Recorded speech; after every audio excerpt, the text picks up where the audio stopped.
Good morning everybody, Jason here from Grey Path, and today I thought I'd take the opportunity, while I'm not actually out foraging, I'm actually doing a bit of garden work. I wanted to introduce you to something that you may or may not already be aware of, and it's this.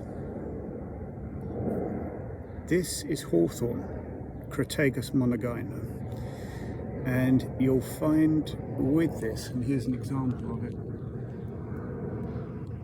There's lots of this out in the wild, and pretty much for most of the year there's something edible on them. The younger leaves here are edible. They've got a slightly appley taste to them.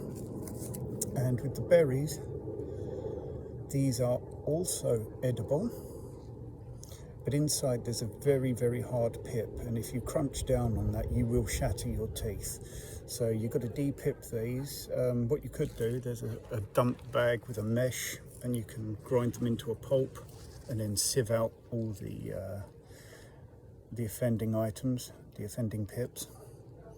Or you can do it the old-fashioned way and just peel them out individually. Something of a caution regarding the hawthorn is that you'll get something called bryony, which comes up around in a vine around the hawthorn, and the berries look very much like these. So just to be sure, when you're collecting berries or you're collecting anything from a hawthorn, don't strip, okay? Don't strip the branch back, because the chances are if there is a bryony growing in there, you will take the bryony berries along with these beauties. And bryony is very poisonous, and you'll probably end up very sick or dead.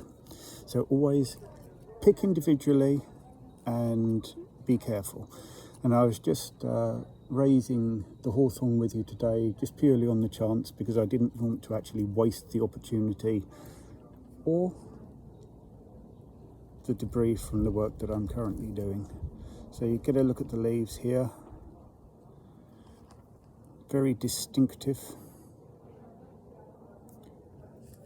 and the berries like so. And I'll just lay these flat here for you to get a look at.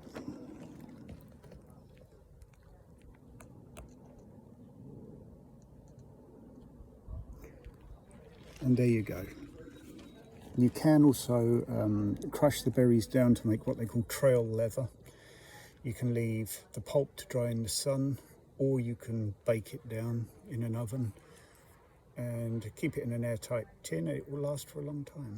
You can just take some with you when you're going out on your trekking. Anyway, I'm going to get back to work. As I said, didn't want to waste the opportunity to introduce you to this. And if anyone's got any other uses for hawthorn that they'd like to share on the channel, please be my guest. And this is Jason signing off. Have a great day, take care of yourselves, and take care of nature.